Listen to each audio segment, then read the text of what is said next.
Welcome back to Paris Lesbos. One of us is a pixie, the other gets called Rena. Some of you may remember today's subject from our earliest episodes as we return briefly to France today. Despite touring, lecturing, meeting royalty, and inspiring perfumes even, she is best known today for one line. In the smell of an apple, I held my native land. And for those trying to guess who it is, I will give you one more hint before I tell you her name. Our old friend D'Annunzio, the Italian poet, once had a perfume mixed just for her, while a millionaire had a fortune's worth of rose essence dumped in the wake of her ship one time she left port. To those of you who guessed Lucie Delarue-Mardrus, you are correct. Born November 3rd, 1874, Lucie was the youngest daughter of a Parisian shipping lawyer who had 6 daughters. This was unfortunate from her father's perspective as he wanted a son, which led to strains in Lucie's parents' marriage and her father to cheat on her mother. Like many wealthy families, she and her sisters were raised with governesses. In this case, an Englishwoman was chosen because her mother wanted them to be bilingual. Her father had left the education of the girls entirely up to their mother by 1875. In 1880, the family left the city of Honfleur, where they'd been living. They moved to Saint-Germain-en-Laye, while also keeping an apartment in Paris. While Lucie's parents were not particularly religious, they did still do all the milestones and attended Catholic church. So they're culturally Catholic rather than spiritually. And that might be why Lucie still attended a religious school once she was older. By 1886, the family had fully moved to Paris. Now, in a sort of foreshadowing of streets, it turns out Lucie liked the atmosphere of this odd school on the Rue Jacob. She proved to be an excellent student in chemistry, physics, math, literature, all of it. By then, she was also reading works like Hamlet and Don Quixote before leaving the school in 1893. Now, when you say leaving the school, does this mean she graduated or dropped out or?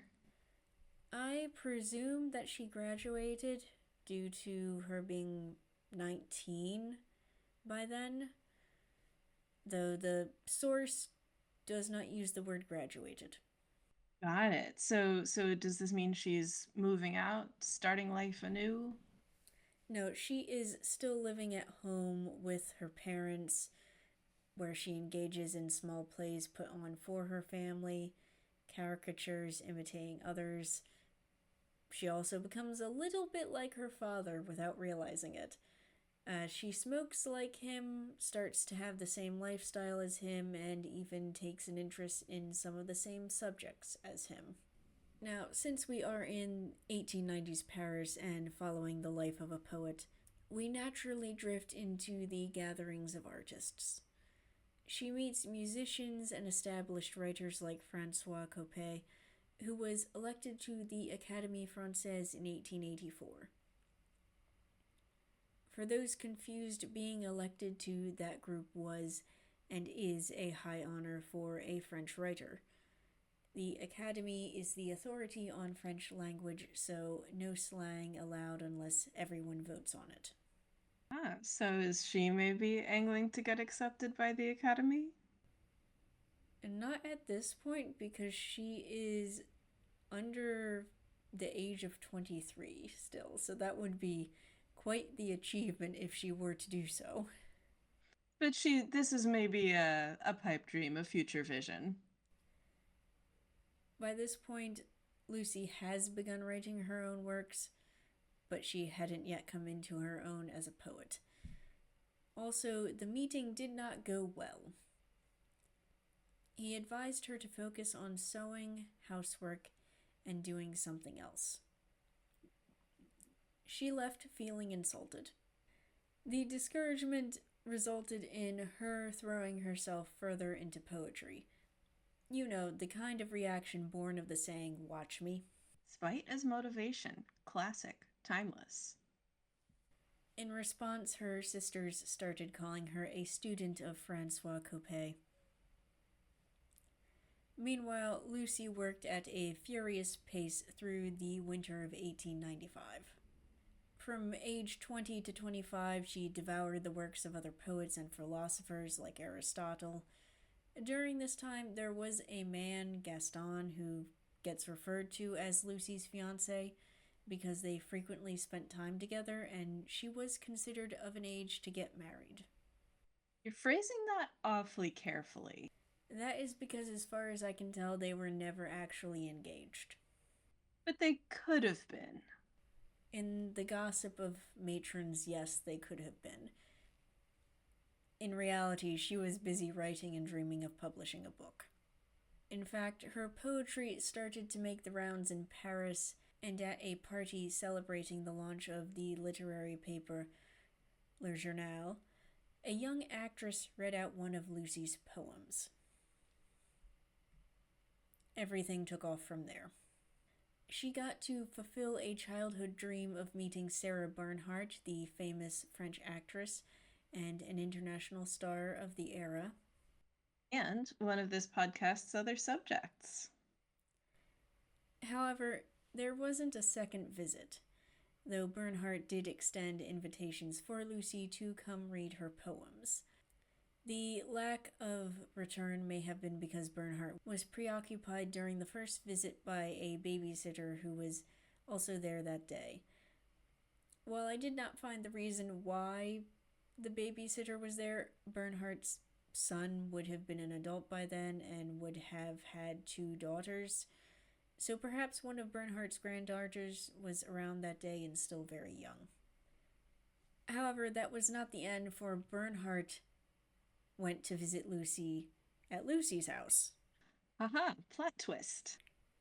It is during one of those visits that Lucie recited her poetry. It is also when the writer Edmond Rostand entered partway through the recitation and praised it once done. Edmond Rostand from Cyrano de Bergerac? Yes, and from L'Aiglon.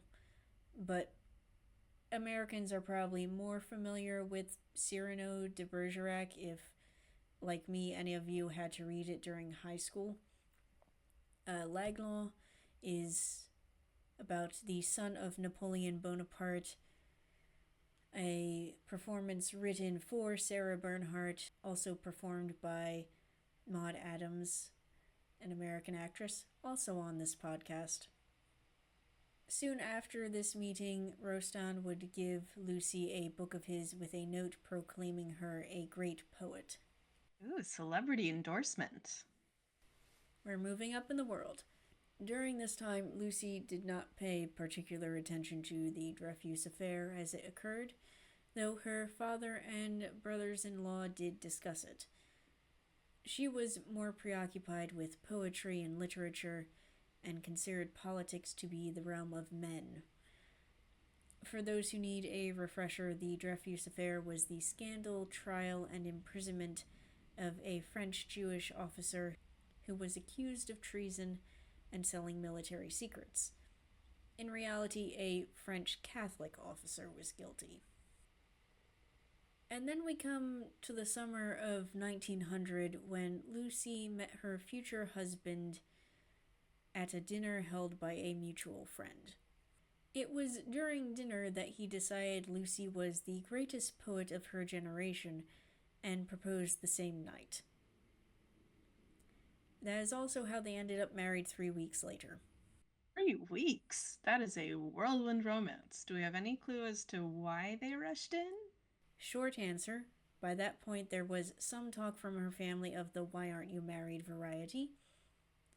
They did basically get married for admiration and friendship. J.C. Mardrus was by then the translator of 1001 Nights, but if we want to take it back to before they get married, So she found him to be a tad naive with all his talk at dinner and all of his enthusiasm. She did, however, revise her opinion as he kept talking. When he asked for her hand, her father was flattered because he was well known in Parisian circles. So, the backstory of Joseph Charles Mardrus was that he was born in Cairo, Egypt on November 11th, 1868. That is due to his grandfather's military service. His family only moved to Beirut after his birth. He was later educated at a Jesuit school. Eventually, he went to medical school and became a doctor, after also studying literature. He then took a job as a doctor on a ship that took him all around the world before returning to Paris in 1892 and proceeding to make the literary rounds, including meeting André Gide, who becomes a friend of Lucie's later on. During that time, he also becomes a translator of the 1001 Nights. It is after the first family dinner that Mardrus declared Lucie to be the greatest poet of her generation. At least one of Lucie's sisters briefly believed Lucie was about to join a harem because she wasn't sure if he was Muslim or not. It was also not a conventional wedding. While the ceremony was in a church, they got married in cycling clothes. Then again, it wasn't a typical marriage either. Like some of our other women, Lucie, in her writing, wrote in horror of wedding nights, though there is a part of me that doubts or hopes she wasn't speaking from experience, considering what we know of Mardrus and the fact he refused to have children with her, as they would have distracted her from writing. That said, the adjustment period was also difficult. Lucie didn't want to take over the running of a house. Yeah, I would think that that would be as much distraction as the children. Especially in a time before vacuum cleaners and washing machines. Her reluctance to do this didn't bother him as much as it would other men of the time. He just hired someone to deal with the house instead because obviously the poet shouldn't be burdened with mundane things like making sure the pantry is stocked. I love it, yes. You could call it a healthier version of Colette and her first husband, one without locking people in rooms or putting your name on their books. Yeah, no, he's actually willing to support her as a great artist without smothering her. Also, there were problems of basically being homesick. So, many a dinner saw Lucie returning to her parents' house. Again, he didn't mind. Also, surprisingly, it took her a few weeks to actually wonder who is this man she married. She literally started a journal for those observations and then came to the conclusion that he was a good friend. So things settled after this. Together, they made the literary rounds of Paris. Lucie continued to write. André Gide read her work. He also disappointed her because he didn't like her work at the time. They still became friends. In short, it turned out to be a good life. Well, they only got married after 3 weeks and it actually turned out fine. And then, of course, chaos walked in with a wild blonde mane and an American accent. Many of you are probably already aware of who I mean. This part of the story begins not with Natalie Barney, but with a bundle of poems by Renee Vivian in the mail in 1902. The sapphic poems piqued Lucie's curiosity. In response, she invited Renee to dinner. Can I just say, this is amazing? Renee sent her fan poems? Let's be professional and personal friend poems? She did, and then she turned out to be timid and somewhat hesitant. Not at all what Lucie had imagined the modern day Sappho to be like. However, this awkward dinner does lead to Lucie meeting both Eva Palmer and Natalie Barney. Women our listeners will be very familiar with. And so the rounds of visiting for dinner began. Natalie's father joined on occasion. He did not suspect what Natalie was up to. What about her husband? Mardrus, for his part, did not stand in the way, though he did once proposition Natalie for the purpose of having a child because A, he didn't want to burden Lucie with that, and B, he decided Natalie had the right mind to pass on to the next generation. She turned him down and laughed with Lucie about it later. Yeah, that was weird. Kind of eugenicsy, to be honest, and also she's a whole lesbian. People sometimes have very weird ideas. I tend to kind of think of it as a very awkward way of the modern equivalent of asking someone if they would be an egg donor. That's true. They didn't have the technology. So I guess that's less weird, but still. Moving on, unlike the other times Natalie has seduced women on this podcast, she did not follow Lucie to the opera, convince singers to serenade under her window, or appear dressed as a page of love. She did, however, convince Lucie to return to horseback riding. This also led to incidents of intimidating bicyclists who taunted them. There was much wounded pride at falling off bikes. And then Lucie started to realize she liked her. The poems began after that, and via those, there is a tentative date of end of November 1902 for the start of that relationship. Also, naturally, Natalie showed up in a later volume of Lucie's work as a fictional character, as is standing tradition on this podcast. The relationship was brief as it ended in August 1903. It ended with amused, quiet resignation on Lucie's part. We have a sense of why. Is it Natalie's multiple relationships?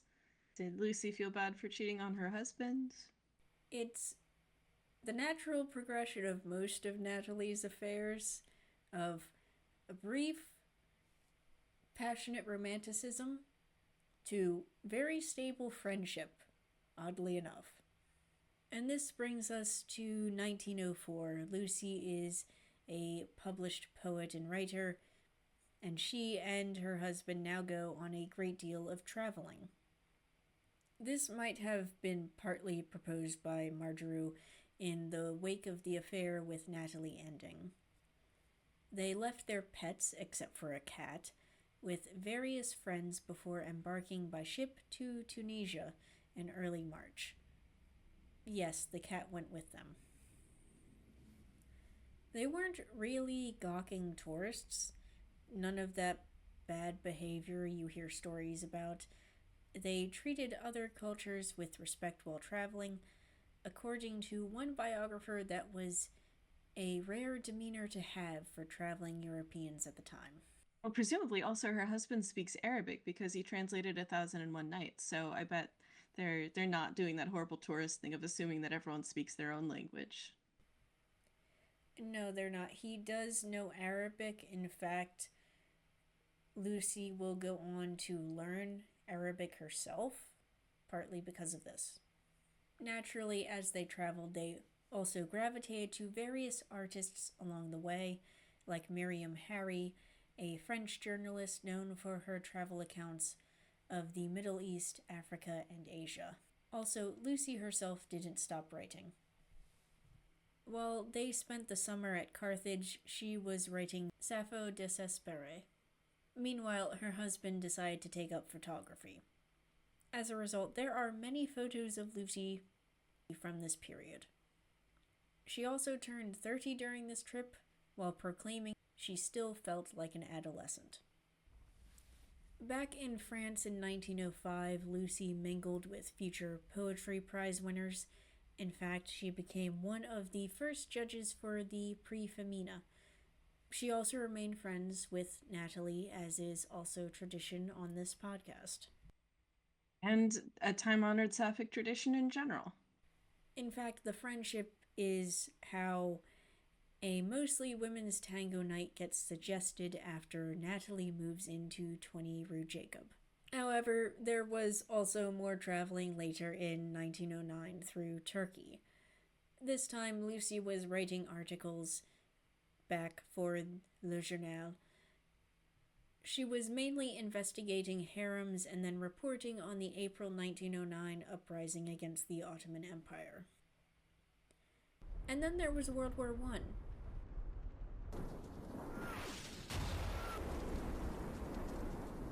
Which is not at all what Lucie envisioned when she was 30 back in 1904 and wondering what the next 10 years would bring. Past the immediate shock, she began asking questions about what the war would have to do with her life, the tangos and parties. Like many others on this podcast, she went to the Red Cross and became a nurse. I find it funny that she compared the scent of a newly converted hospital to the smell of drama. Now, when you say drama, do we mean stage play? Do we mean interpersonal drama? That was not explained in the quote. Great. But there's a certain dramatic air happening over there. And I doubt the sentiment remained once the wounded started showing up, especially as this is the war that spawned the foundation of the plastic surgery industry. I leave the horror to your imaginations. During this time, Lucie relocated to a hotel near the hospital. She was quite popular with the Muslim soldiers from the French territories as she'd learned Arabic. Unfortunately, like many families, Lucie lost male relatives. In this case, 2 of her nephews died in 1915. One killed in action, and another died of typhoid contracted in Serbia. There is beginning also to be a running theme of this podcast of typhoid and malaria in the Balkans. 1915 actually turned out to be a rather pivotal year for Lucie because she also divorced her husband. By the sounds of it, it wasn't a bad breakup. I suspect she wanted more of her own space without the legal weight and presence of a husband. It might have also just made it easier to go from one woman to another, as one quote said. One of these would be Germaine de Castro, a divorced singer who seduced Lucie with her voice. She was the former wife of the painter Paul de Castro, but they would only start seeing each other in the early 1930s. By the mid-1920s, Lucie began giving lectures. This would take her to Brazil, the US, and the rest of Europe. Was she still writing at this time? Yes, because in 1930 is when The Angel and the Perverts is published. Ooh, what a title. It's also the one that Natalie Barney's thinly veiled fictional persona is in, as well as mentions of Renee Vivian in fictional form. In 1936, Lucie won the first Renee Vivian Prize for Poetry, an award partly started through the efforts of Natalie Barney and an additional former lover of Renee Vivian. And then, of course, World War II ruined everything. Lucie was actually a bit nostalgic for the 1914 hospital because in 1939 she was 65 years old, too old to do much to help. To make matters worse, she had arthritis. Never go into a world war with aching joints is a lesson I've taken from all these episodes. Things did not go well once the Nazis occupied France. For instance, a notice arrived from the tax office. No, it wasn't a refund.